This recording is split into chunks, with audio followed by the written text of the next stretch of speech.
દાહોદમાં દેવગઢ બારિયા તાલુકાના કુવા તેમજ રેઠાણા ગામે ગેરરીતિ આચરાઈ હોવાની ફરિયાદ સામે આવી છે।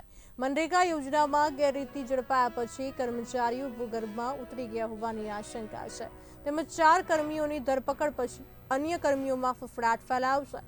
મનરેગા યોજનાની ઓફિસના તમામ કર્મીઓ ભૂગર્ભમાં હોય તેમ તાલુકા વિકાસ અધિકારી દ્વારા મનરેગા ઓફિસને તાળું મારી સીસીટીવી કેમેરા લગાવવામાં આવ્યા છે।